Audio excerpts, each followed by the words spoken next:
Dans quelques jours, nous partons sur le Pacific Crest Ride. Nos sacs sont enfin prêts. Je vais vous montrer maintenant tout ce que nous allons emmener sur la piste.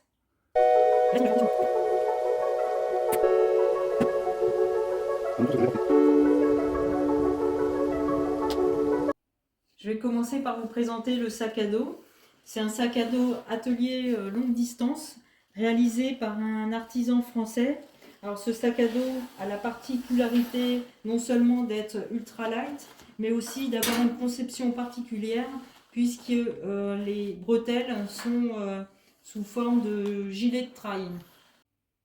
À l'extérieur du sac, un tapis de sol en mousse qui servira pour la sieste, les étirements le soir. Un petit carré en mousse pour s'asseoir. Des chaussures en plastique pour le bivouac. Et de l'autre côté, je lui mettrai 2 bouteilles d'eau en plastique. Et dans la poche de côté, mon téléphone portable. J'aurai également dans les poches latérales quelques snacks. J'ai aussi des petits liens en silicone pour mettre le linge à sécher en marchant. Entrons dans le sac maintenant. Alors, dans une pochette, certainement dehors, j'aurai une cape de pluie. Alors, ce ne sera pas celle-là, puisque j'en ai commandé une, Z-Pack, que j'irai chercher à San Diego. J'ai une pochette étanche avec mon passeport, de l'argent, les permis feu, les permis de marcher, avec un lien, ce qui me permettra de la mettre, de l'avoir toujours sur moi lorsqu'on ira en ville. Ensuite, un sac à bouffe atelier longue distance qui va permettre de stocker nos ravitaillements. À l'intérieur, des sacs Ziploc qui vont permettre le réemballage. Un opinel. Une cuillère à longue manche. Un pot en plastique. On a pris le parti de manger froid.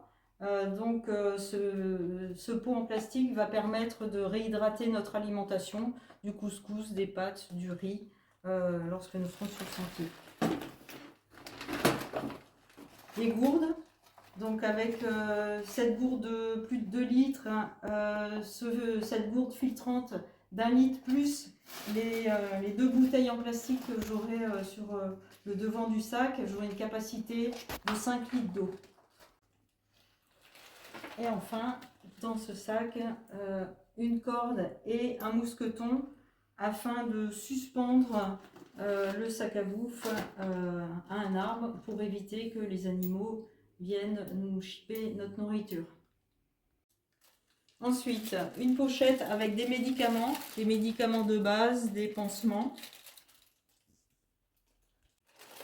Ensuite, un kit d'hygiène avec une pelle à caca, un bidet portable, une lingette réutilisable pour femmes, Peace Off, du papier hygiénique et du gel hydroalcoolique.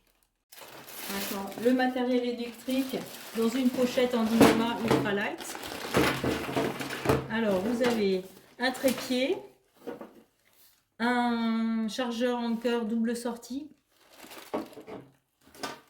une powerbank 10 000 ampères, une lampe frontale,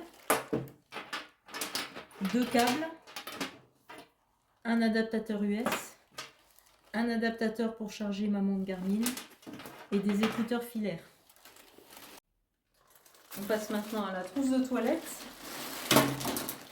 avec un rasoir en plastique, une brosse à dents, un peigne, de l'après-shampoing, du fil et une aiguille pour percer les ampoules, une serviette, une balle de massage, du savon de Marseille, un stick à lèvres, une pince à épiler, un coton-tige en silicone réutilisable, du dentifrice de fabrication française en pastilles et j'aurai également dans ma trousse des pastilles de micro-pur. J'ai aussi un petit chiffon pour essuyer la condensation dans la tente,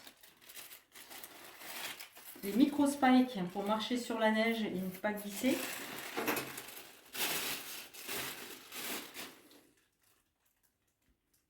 pour la partie couchage, il y a une tente Z-Pack qui sera portée par Jean-Charles.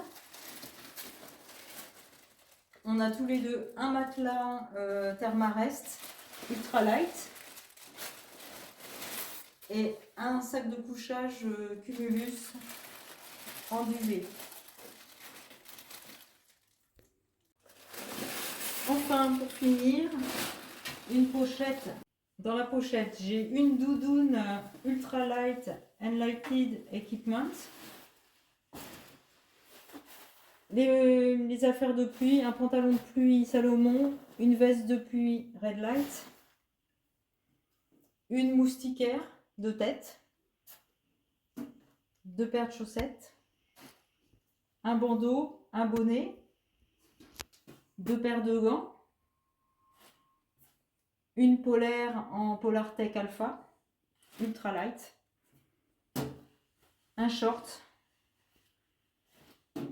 un buff, un collant pour la nuit,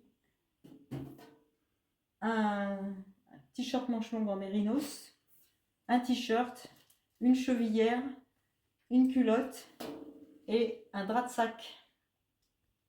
Et enfin, 2 articles sur lesquels on a un doute, l'ombrelle pour la partie désert et le panneau solaire pour recharger nos appareils électriques. Et donc il est fort possible que ces deux articles, on les abandonne si on se rend compte à un moment donné qu'ils ne servent à rien.